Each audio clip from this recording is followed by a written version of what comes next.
ಒಂದೇ ಪಕ್ಷದವರು ಟ್ವೀಟ್ ಮಾಡಿದ್ರು, ಹೋಮ್ ಮಿನಿಸ್ಟರ್ ಅವರು ಅಸಮರ್ಥ ನಾಯಕ, ಅವ್ರು ವಿಜಯೋತ್ಸವಕ್ಕೆ ಅವಕಾಶ ಕೊಡ್ತಾ ಇಲ್ಲ. ಮತ್ತೆ ನಿಮ್ ಪಕ್ಷದವರು ಬೇರೆ ಆಂಗಲಲ್ಲಿ ನೋಡಿ ಯಾರು ಟ್ವೀಟ್ ಮಾಡಿದ್ದು, ನೋಡಿ ನೀವು ಯಾರು ಟ್ವೀಟ್ ಮಾಡಿದ್ರು ನಮ್ಗೆ ಗೊತ್ತಿಲ್ಲ. ನೋಡಿ ನಾನು 3ನೇ ತಾರೀಕು ಕ್ರಿಕೆಟ್ ನಡೆದಿದ್ದಲ್ವಾ, 3ನೇ ತಾರೀಕು ನಾನು 2ನೇ ತಾರೀಕು ಮೈಸೂರಿನಲ್ಲಿದ್ದೆ.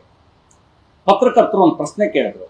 ಆ ಪ್ರಶ್ನೆ ಕೇಳಿದೆ, ನೋಡಿ ಇದು ರಾಜ್ಯವನ್ನು ಪ್ರತಿನಿಧಿಸುವ ಅಥವಾ ರಾಷ್ಟ್ರೀಯತೆಯನ್ನು ಪ್ರತಿನಿಧಿಸೋದಲ್ಲ, IPL ಅನ್ನೋದು ಒಂದು ಫ್ರಾಂಚೈಸಿ, RCB ಅನ್ನೋದು ಒಂದು ಫ್ರಾಂಚೈಸಿ, IPL ಅನ್ನೋದು ಎಲ್ಲ ಕಾಕ್ಟೇಲ್ ಮಾಡ್ಕೊಂಡು ಆಡಿಸುವಂತ ಒಂದು ವ್ಯವಸ್ಥೆ.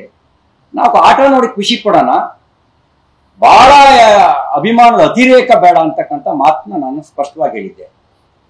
ಸರ್ಕಾರ ಸನ್ಮಾನಿಸಬೇಕು ಅಂತ ಹೇಳಿದ್ರೆ ಸರ್ಕಾರ ಸ್ಪಾನ್ಸರ್ ಎಷ್ಟು ಜನ ಇದ್ರು ಕರ್ನಾಟಕದವರು ಆ ತಂಡದಲ್ಲಿ? ಮಾಲೀಕರು ಕರ್ನಾಟಕದವರ ಅಥವಾ ಏನಾದ್ರು ಸೀಕ್ರೆಟ್ ಇನ್ವೆಸ್ಟ್ಮೆಂಟು ಮುಖ್ಯಮಂತ್ರಿಗಳು ಉಪಮುಖ್ಯಮಂತ್ರಿಗಳದ್ದು ಏನಾದ್ರು ಸೀಕ್ರೆಟ್ ಇನ್ವೆಸ್ಟ್ಮೆಂಟ್ ಇದೆಯಾ? ಇತ್ತ ಯಾಕೆ ಆಯೋಜನೆ ಮಾಡಿದ್ರಿ? ಆಯೋಜನೆ ಮಾಡಿದವರು ಕರ್ನಾಟಕದ ಗೌರವವನ್ನು ಉಳಿಸ್ಲಿಲ್ವಲ್ಲ ನೀವು? 11 ಜನರ ಬಲಿಗೆ ಕಾರಣ ಆದ್ರಲ್ಲ. ಆಯೋಜನೆ ಮಾಡಬೇಕಾದ್ರೂ ಒಂದು ವ್ಯವಸ್ಥಿತ ರೂಪದಲ್ಲಿ ಆಯೋಜನೆ ಮಾಡಿದ್ರೆ ಅಂತಾರಾಷ್ಟ್ರೀಯ ಮಟ್ಟದಲ್ಲಿ ನಮ್ಮ ರಾಜ್ಯ ತಲೆ ತಗ್ಗಿಸುವ ಸ್ಥಿತಿ ಬರ್ತಿರ್ಲಿಲ್ಲ. 11 ಜನರ ಕುಟುಂಬ